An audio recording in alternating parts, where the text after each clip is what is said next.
Have you ever experienced a moment so uncanny that it left you questioning whether it was truly coincidence? Perhaps you were thinking of a long-lost friend, and the phone rang with their name lighting up the screen. Or maybe you dreamt of an event that unfolded the very next day.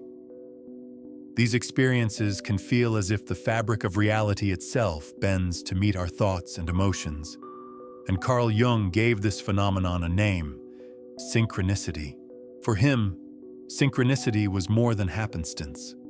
It was a living dialogue between the human soul and the cosmos, a whisper from the unseen depths reminding us that we are not alone, and that our lives participate in a larger, mysterious order. Such moments are not confined to mystics or poets. They happen to ordinary people every day. The uncanny alignment of events that Jung called meaningful coincidences challenges the modern notion that life is random or purely mechanical. Instead, it suggests that there is a hidden conversation unfolding, where inner states resonate with outer events. Imagine the universe as a vast sea, and each thought, dream, or longing within you creates ripples that travel outward. Every so often, those ripples meet the larger currents of the cosmos, producing an alignment that feels like destiny brushing against your shoulder. Jung believed these were not accidents. They were glimpses into the invisible patterns holding existence together. To open our story, let us pause and reflect. How many times have you dismissed such experiences as mere chance, even though they stirred something profound in you? If you've ever felt that uncanny sense of being guided, nudged, or even gently corrected by life itself, you've already touched the mystery Jung was unveiling.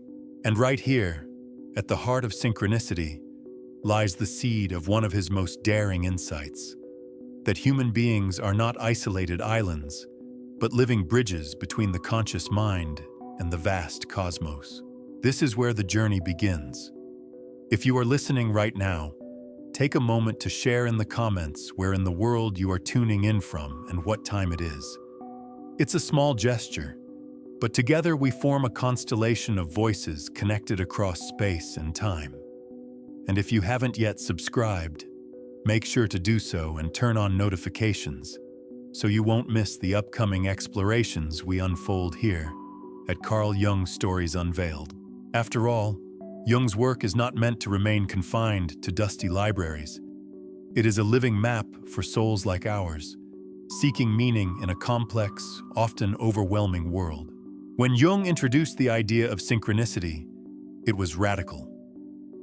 In the early 20th century, science was confident that causality, the chain of cause and effect, explained everything.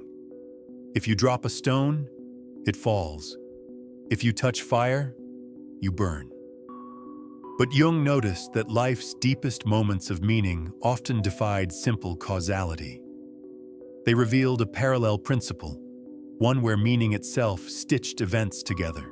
For instance, a patient might dream of a golden scarab beetle, and the very next day, during a therapy session, a scarab-like beetle would tap insistently at the window pane. This was not merely a charming coincidence. For Jung, it was evidence that psyche and world are interwoven by threads of significance invisible to the rational eye. Such moments hint at an extraordinary truth. Our inner life is not sealed off from the outer world. Instead, there is a resonance, as though consciousness vibrates in tune with the universe. Jung saw in synchronicity the first signs of the collective unconscious, an immense hidden realm where archetypes, the universal images and symbols of humanity, live and move. And when synchronicity erupts, it is as if those archetypes rise up, shimmering in both dream and daylight, pulling the strings that make inner and outer worlds align. Consider how comforting this idea can be. In a world that often feels chaotic and impersonal, synchronicity whispers that we are being addressed, recognized, and woven into a story larger than ourselves. That phone call at the perfect moment, that chance encounter that changes your path, that dream that offers guidance. They remind us that we are part of a grander fabric. And this is where Jung invites us to look more deeply. If synchronicity is real, then our existence is not random. It is relational. It is participatory. We are not bystanders, but participants in a mysterious dialogue with life itself. This dialogue, however, is subtle. It requires attention, humility, and openness. Many of us rush through life, brushing aside small coincidences or ignoring the strange resonance of a dream. Yet to Jung, these were the cracks through which the deeper light shone. They are calls to awareness, opportunities to awaken to the reality that human beings are more than bodies moving through space and time.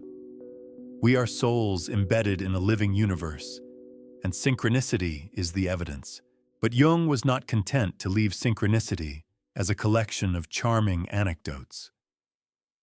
He pushed further, suggesting that these events point toward a deeper structure of reality, a network that binds every mind to every other, and every soul to the cosmos itself.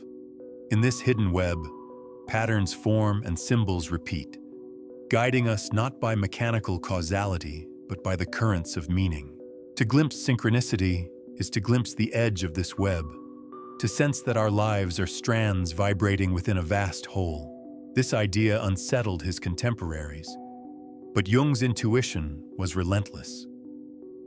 He saw that psychology could not be confined to the walls of the individual mind. It had to reach outward, into myth, into symbol, into the collective layers of human experience. To him, synchronicity was the bridge by which we crossed from personal psychology into universal connection. And it is here that our exploration turns. Beyond coincidences lies the great mystery of the collective unconscious, that invisible sea from which synchronicities rise like waves. As we prepare to enter this next realm, hold on to the feeling of those uncanny coincidences in your own life. Think of the dream that seemed to speak, the encounter that arrived just in time, the moment when inner thought and outer event danced in harmony. These are not accidents. They are whispers from the depths, inviting you to remember that you are already part of something vast. Synchronicity is the key that unlocks the door, and beyond that door lies the hidden architecture of the psyche itself, a collective dimension that connects us all. And so, from synchronicity, our path now leads into that invisible ocean Jung called the collective unconscious, where the symbols of humanity swim like eternal fish beneath the surface of our everyday awareness, waiting to break through.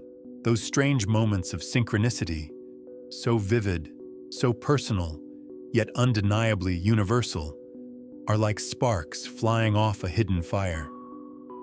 Jung believed that the source of these sparks lies not in the surface mind, but in something far deeper, the collective unconscious. To grasp this idea, imagine a vast and endless ocean lying beneath the thin crust of your personal consciousness. On its surface, you carry memories, habits, worries, and daily thoughts. But beneath, in depths shared by all humanity, is an ocean of images, instincts, and ancient wisdom that has flowed through countless generations. This ocean is not your private property. It belongs to us all. Jung dared to say that each of us is not just an individual consciousness, but also a doorway into this collective realm. He called it the collective unconscious, because it holds patterns that are not born from personal experience.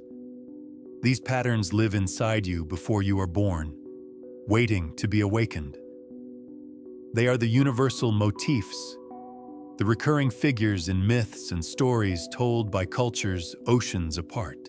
A hero fighting a dragon, a mother nurturing or devouring, a wise old man guiding the seeker, a shadow lurking in the dark. These are not mere stories, Jung insisted. They are archetypes, the building blocks of the psyche itself, and they dwell in every human heart. To understand how profound this is, consider how humanity, across time and geography, has dreamt the same dreams. In the myths of Greece, China, Africa, or the Americas, you find the same images, the same roles, repeated endlessly, as if they were notes in a cosmic symphony. Jung recognized that this repetition was not coincidence. It was evidence that beneath culture and language lies a shared foundation, and this foundation is what binds us together, often silently, shaping our fears, our loves, our sense of meaning. Think of the collective unconscious as a vast library where no single person wrote the books, yet every human soul can walk its halls. When you dream of falling or flying or facing a monstrous figure, you are not inventing those images from scratch. You are stepping into a story that countless others have dreamt before you. It is as though your mind is a small stream flowing into the great river of humanity, where all waters meet. This is the hidden architecture that synchronicity gestures toward. Those meaningful coincidences are like cracks in the surface through which the ocean reveals itself. They remind us that our inner world is not isolated, but connected by invisible threads. When Jung's patient dreamt of the scarab and then witnessed one at the window, it was not just her personal psyche at work. It was the collective unconscious sending a symbol from its deep waters into her waking life. The scarab had been revered in Egypt for millennia as a symbol of transformation and rebirth, and here it appeared again, carrying timeless meaning into a modern life. The collective unconscious is not passive. It speaks, it shapes, it guides, often in ways that baffle rational thought. Why do certain images move us so deeply?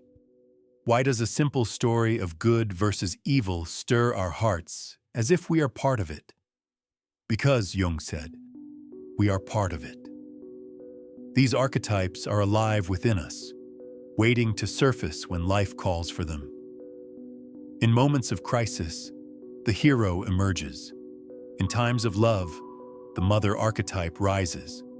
When confronting our fears, the shadow looms. Each of these forces is a universal inheritance, coded into the soul. And yet, most of us drift unaware of this vast dimension. We mistake the archetypes for personal quirks or private fantasies. But Jung's work insists that they are more than that. They are the common language of the human spirit, the secret grammar of meaning. To encounter them is to discover that you are not alone, not even in your dreams. Every symbol you carry links you to countless others who have walked before you, and countless more who will walk after. Picture it, a web stretching across time, across space, with every human being as a node connected by luminous threads of archetypal images. This is the collective unconscious.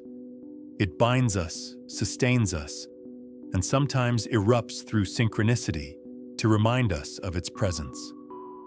And if synchronicity is the whisper, then the collective unconscious is the vast voice from which the whisper comes. The implications are enormous. It means that the universe itself is not silent.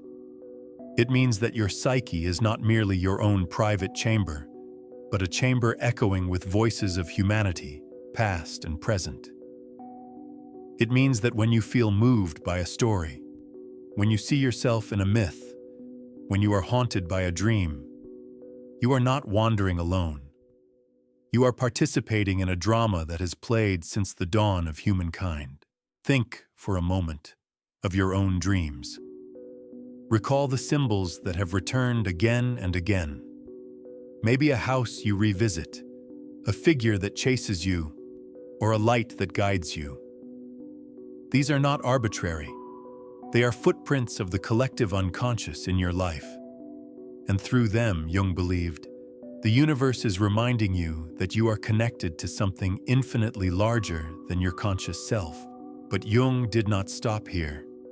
He saw the collective unconscious not as the destination, but as a passage. To truly become whole, one must journey into these depths, face the archetypes, and integrate them into conscious life. This is what he called individuation, the lifelong process of becoming the self.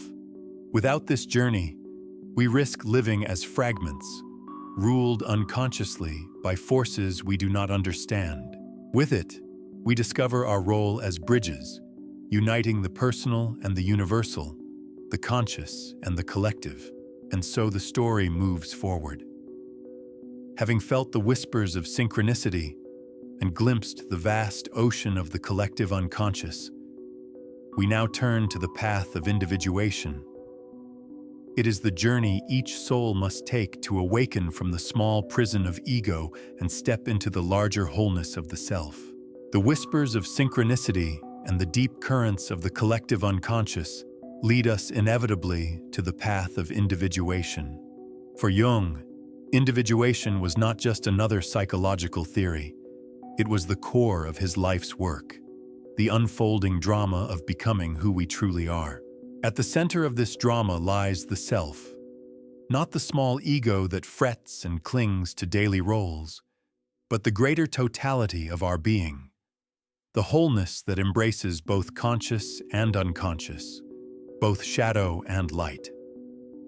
To move toward the self is to walk the most challenging, yet most meaningful road a human can travel. Imagine for a moment that you are standing at the edge of a dense forest. Behind you lies the open field of the familiar, your routines, your social roles, your name, your possessions, the identity you present to the world. But before you stretches the unknown, a labyrinth of shadows, voices, and mysterious figures. This is the inner forest you must enter if you are to move beyond ego. Individuation is the journey into that forest, guided by the faint yet persistent call of the self.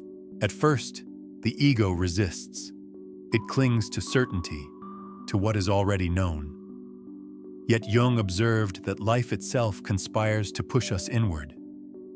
Midlife crises, personal losses, dreams that disturb our complacency, all of these act like the hands of fate urging us toward the forest. And once inside, we begin to encounter the figures of the collective unconscious. The shadow confronts us with everything we have denied or rejected in ourselves.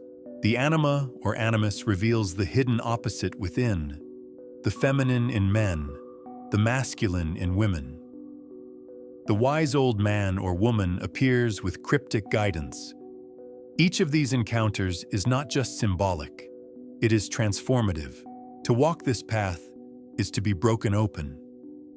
Jung often spoke of the self as an inner center, a point of stillness and wholeness that exists long before we reach it consciously. Like the acorn that already contains the oak, the self holds our destiny from the beginning. Individuation is the process of growing into that destiny, of aligning our conscious life with the blueprint already imprinted in our depths. But the journey is not automatic. It demands courage, humility, and an openness to symbols that speak in the language of dreams and synchronicities. Consider the way dreams work on us. A person may dream repeatedly of a house with locked rooms, only to realize over time that these rooms represent hidden aspects of their own psyche. To unlock them is to reclaim forgotten parts of themselves. Or another may dream of an endless ocean, symbolizing the vastness of the unconscious waiting to be acknowledged. These are not meaningless images. They are guideposts along the road of individuation, the psyche's way of mapping our progress toward wholeness. Jung insisted that individuation was not about perfection, but integration. We are not meant to erase flaws or banish contradictions. Rather, we are meant to weave them into a greater whole, to see the shadow not as an enemy, but as a teacher, to recognize that our vulnerabilities can be sources of strength and that our opposites enrich rather than diminish us. The self is the great mandala where all fragments find their place. where inner chaos becomes ordered into a pattern of meaning. But why is this journey so vital? Because without it, we remain trapped in the narrow cage of ego, forever seeking validation from outside, forever fearing the unknown within. The ego may achieve success, status, or power, yet still feel empty. Individuation addresses this emptiness, not by adding more to the ego, but by opening a door to the larger self. Only then can life be lived not as a series of disconnected events, but as a coherent story, a participation in something greater. The path to the self is not easy. It requires confronting the unconscious directly, sometimes through dreams, sometimes through active imagination, sometimes through the very crises that shake our lives apart. Jung himself endured years of inner turmoil after his break with Freud, diving into the depths of his psyche, recording visions and dialogues that would later become the Red Book. In this dark night of the soul, he discovered the living reality of archetypes and the guiding presence of the self. His example reminds us that individuation is not a luxury. It is often demanded by the very structure of our lives, whether we welcome it or not. And yet, individuation is also a gift. To walk toward the self is to awaken to your true nature, to discover that you are not merely a collection of roles or a bundle of memories, but a being whose roots sink into the collective unconscious and whose branches stretch toward the cosmos. To find the self is to discover your place in the great pattern, to feel both utterly unique and profoundly connected. Think of the self as a mandala drawn upon the canvas of your life. Each experience, joyful or painful, is a stroke of color in the design. Each encounter with shadow or archetype adds depth and contrast. And slowly, as the journey unfolds, the mandala reveals itself, not as random chaos, but as a coherent whole. The image of the self emerges, shimmering with meaning, showing that your life was never meaningless, never disconnected, but always part of a greater tapestry. As we continue this exploration, we begin to see why Jung described the self not just as a psychological concept, but as a bridge to the divine. To find the self is to transcend the boundaries of ego and feel the pulse of the cosmos moving through you. It is here, at this threshold, that we begin to understand what it means for human beings to be bridges, living connections between individual consciousness and universal intelligence. And so, from the path of individuation, our next step is to explore what happens when one reaches this threshold, when a person, aligned with the self, becomes a bridge between the human and the cosmic, between the small self and the great universe. When Jung spoke of the self as the true center of our being, he was not merely describing a state of inner balance.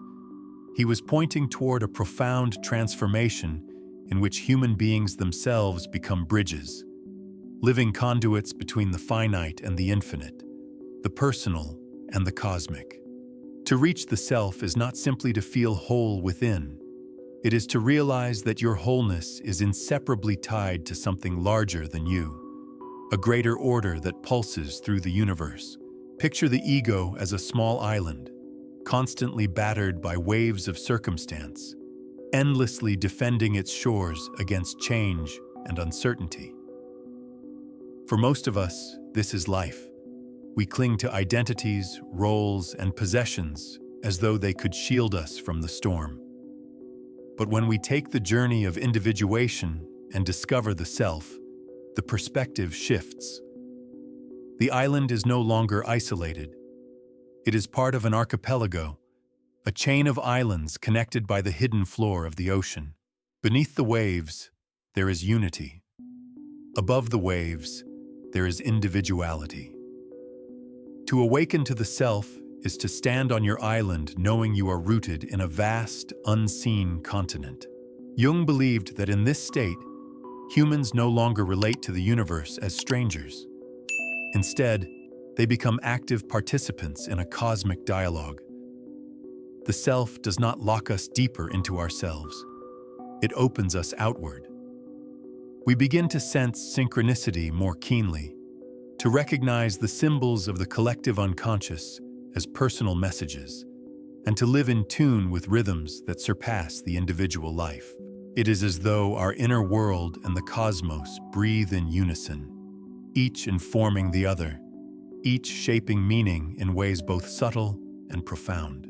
This transformation is not merely abstract. It changes how we live. A person who sees themselves as a bridge will no longer think of their choices as isolated acts.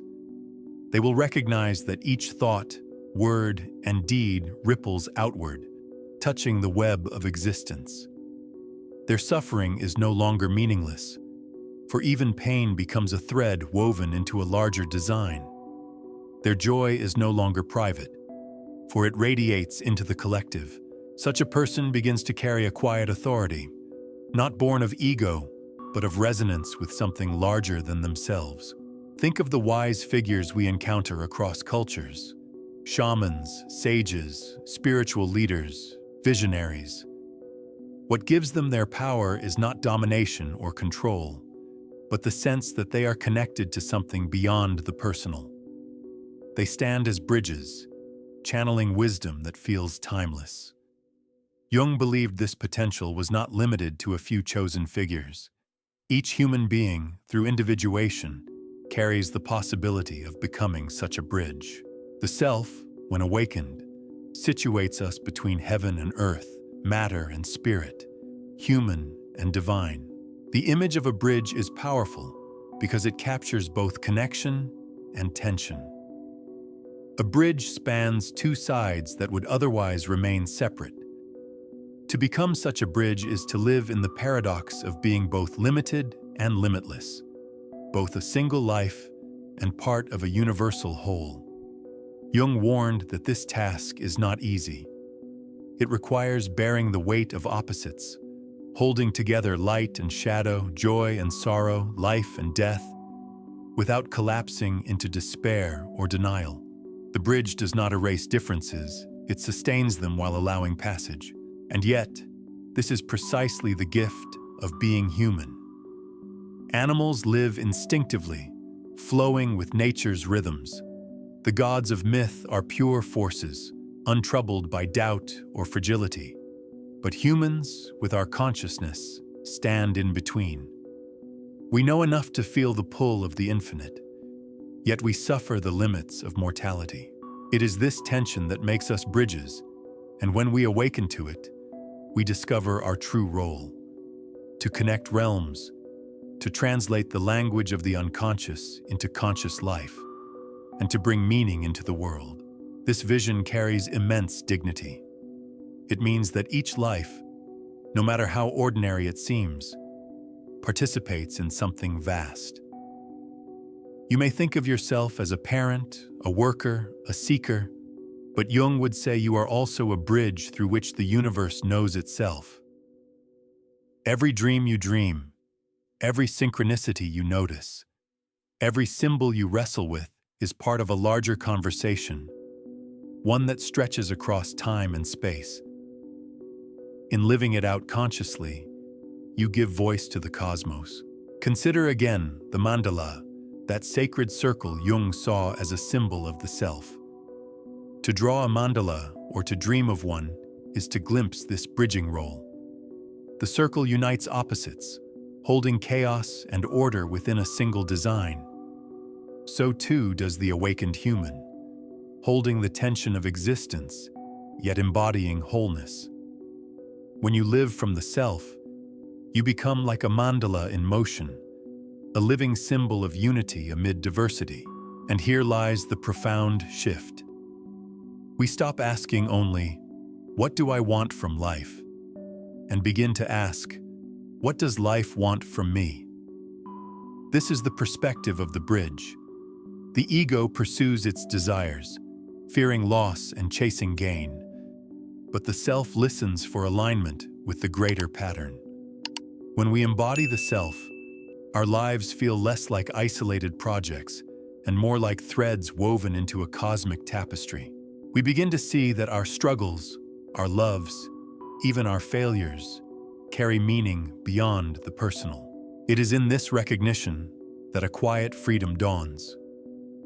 To be a bridge is not to escape the human condition, but to embrace it fully, knowing that the finite is the doorway to the infinite. In your laughter, the universe rejoices. In your tears, the cosmos grieves. In your choices, the larger story unfolds.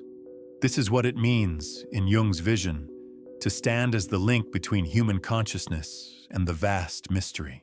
As we move forward, we will see how this role as bridge is not only a philosophical idea, but also a source of profound healing. For when we understand ourselves as connected to the universe, the loneliness and confusion that so often weigh us down begin to dissolve. We no longer walk in isolation. We walk as part of the whole, upheld by the very web we help sustain. Once we begin to sense ourselves as bridges, those living connections between the small ego and the vast self, between the human and the cosmic, something remarkable happens in the fabric of everyday life. The burdens of loneliness and confusion, which so often press upon the modern soul, start to loosen their grip. Jung believed this shift was not just theoretical, it was deeply practical, a medicine for the ailments of our time. To live with the awareness of our connection to the universe is to move through the world with less fear, less isolation, and more harmony. Consider how loneliness arises. At its root, it comes from the sense of being cut off, from others, from meaning, from life itself. The ego, trapped in its narrow shell, experiences itself as separate, and this separation festers into anxiety and despair. But when one recognizes that thoughts, feelings, and even dreams participate in a larger order, the sense of isolation begins to dissolve.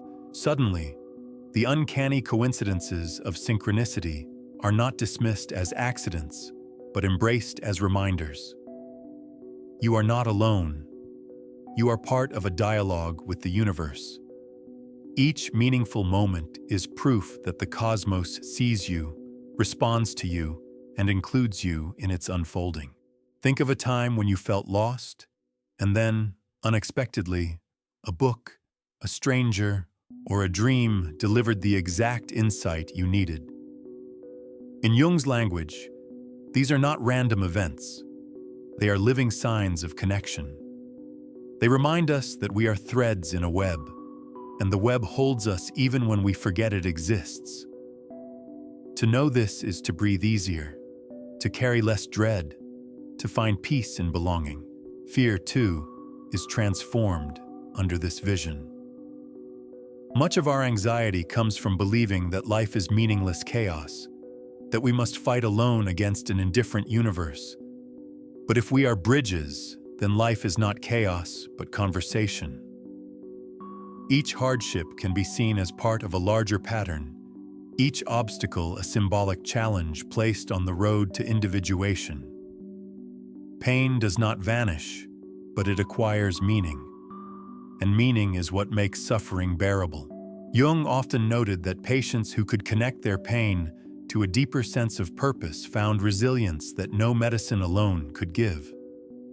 To suffer consciously is to participate in the story, to know that even darkness contributes to wholeness. Harmony, in this sense, is not a naive escape from conflict. It is the capacity to live in rhythm with the larger whole, to feel yourself carried by currents instead of endlessly fighting them. Jung compared this to the mandala, where chaos and order coexist within a circle of balance. When we recognize our lives as part of such a circle, even contradictions no longer feel threatening. We can accept our shadow without shame, embrace change without terror, and meet others without the desperate need to control them. Practical mysticism. This is perhaps the best phrase to describe the way Jung wanted people to live. It is not about retreating into monasteries or abandoning the world. It is about carrying the awareness of connection into the simplest of acts. Cooking a meal becomes a ritual of nourishment shared with the whole.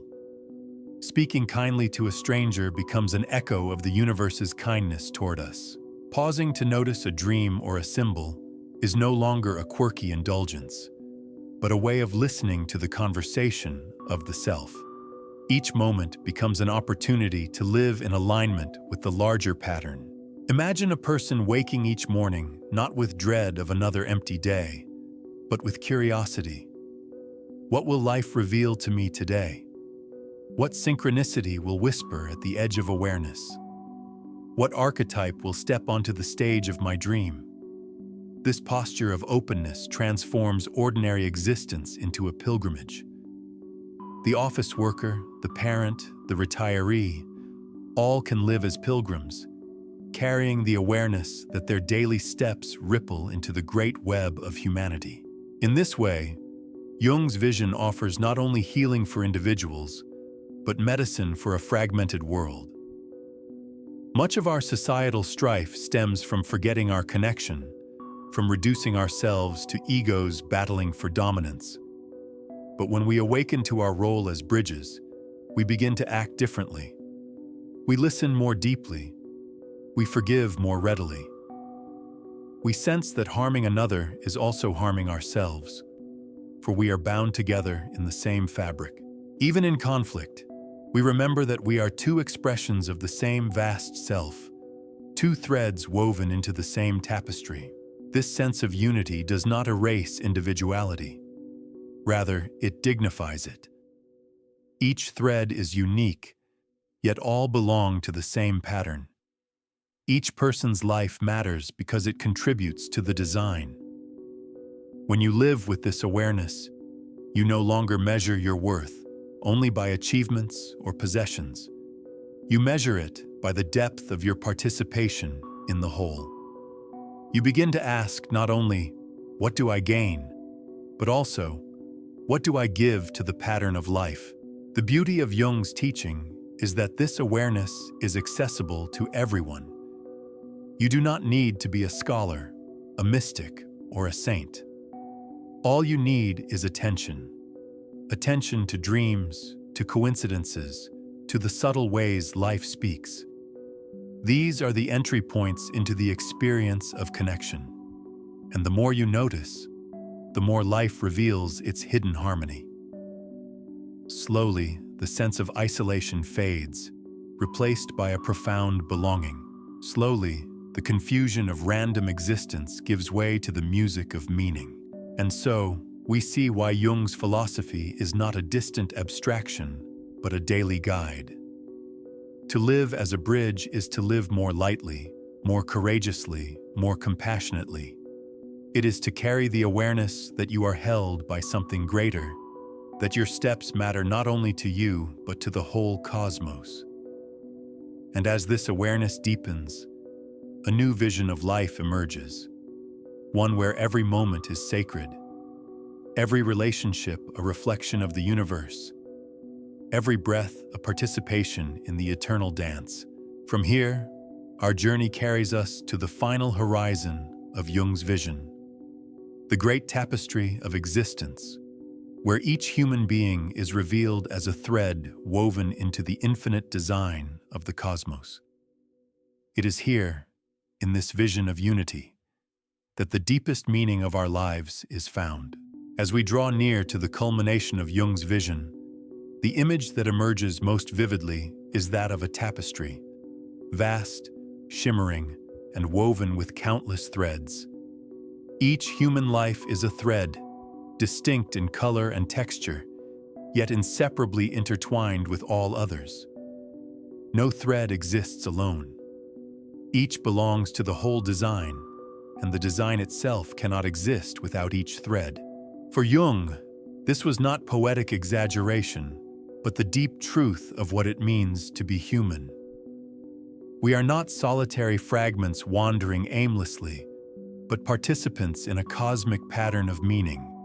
The self, once discovered, reveals this truth in every heartbeat. When you awaken to your role as a bridge, you begin to perceive that even your smallest actions carry resonance beyond your personal story. A kind word to a stranger may ripple invisibly through generations. A moment of courage in the face of fear may inspire unseen others. Conversely, cruelty and despair also ripple outward, dimming the pattern.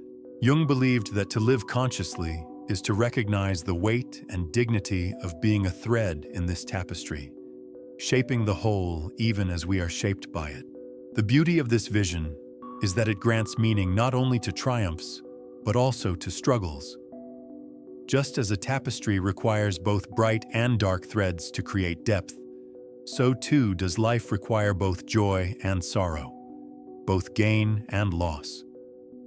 Your pain, though it may feel isolating, is a color in the design, giving richness to the whole. To accept this is to find solace. Nothing is wasted, nothing is meaningless. Every experience contributes to the vast pattern.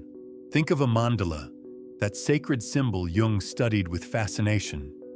It is a circle divided into intricate forms, each piece harmonizing with the others to create a balanced whole. To Jung, the mandala was not only an image of the psyche, but also a reflection of the cosmos itself. Humanity is a living mandala, each person an element contributing to the symmetry of the whole. The self is the center, the axis around which all revolves. To live in awareness of this is to align your life with the order of the universe. In this awareness, the illusion of separation dissolves. Loneliness, though it may visit us, no longer has the power to define us. We realize that we are connected not only to those around us, but also to those who came before and those who will come after. Our ancestors' symbols live in our dreams. Our choices plant seeds for generations to come. We belong to an unbroken chain stretching backward and forward, a continuity that links us with eternity. This does not mean we vanish into the whole. Jung was clear that individuation preserves individuality even as it connects us. Each thread remains unique, each voice distinct, and it is precisely this uniqueness that enriches the design. The task is not to dissolve into sameness, but to contribute your authentic self to the pattern. To do so is to fulfill your role as a bridge, rooted in your individuality, yet open to the cosmic whole. To live in this way is to find a profound sense of peace. Life no longer feels like a random sequence of disconnected events. It becomes a story, coherent and purposeful, even when its meaning is not immediately visible. You trust that the larger design is unfolding, and that your role, however small it may seem, is essential. This trust is not blind faith, but lived experience, cultivated through synchronicities, dreams, archetypal encounters, and the gradual realization that nothing is truly separate. And so we arrive at the heart of Jung's teaching.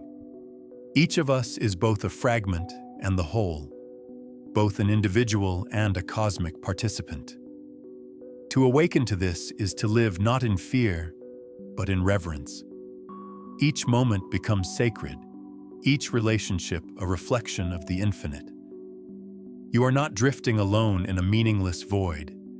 You are walking within a living universe, and your very being is the bridge through which consciousness and cosmos meet.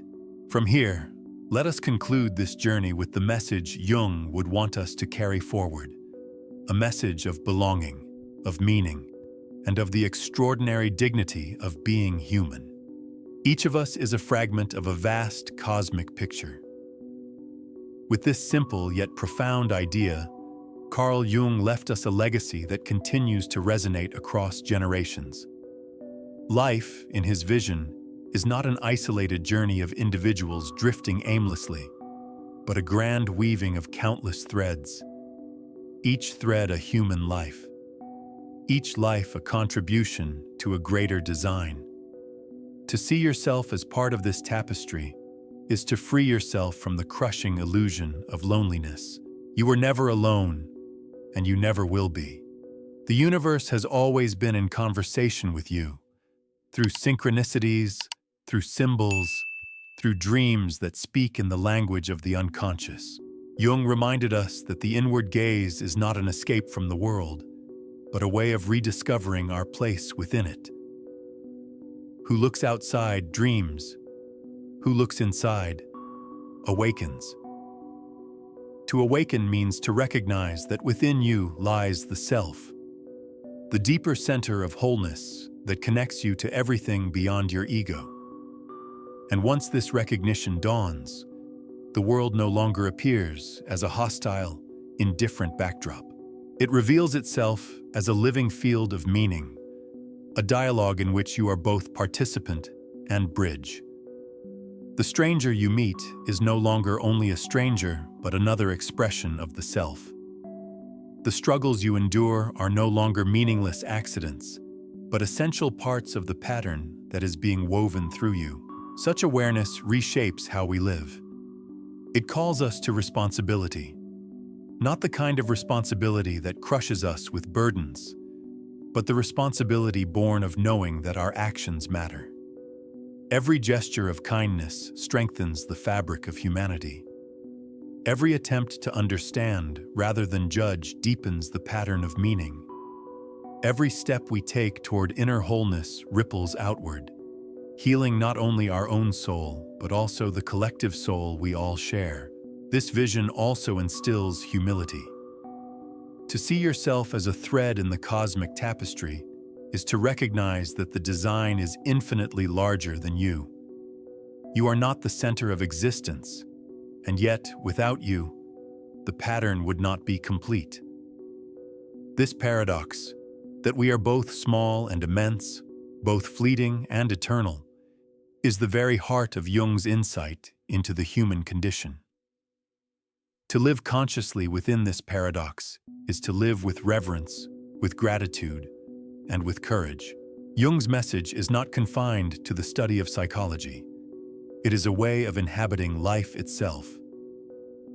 It is the invitation to walk as a bridge, aware of the unconscious, attuned to the self, open to the whispers of synchronicity, and ready to offer your unique contribution to the eternal design. When you live in this way, despair loosens its hold. Meaninglessness dissolves. In its place, you discover a quiet but unshakable sense of belonging, a sense that your life, with all its triumphs and trials, participates in the great story of existence. As we close this journey, carry with you this truth. The self is not far away, not hidden beyond reach. It has always been within you, waiting to be seen. And when you finally see it, you will understand what Jung understood, that your life is the very place where the human and the cosmic meet.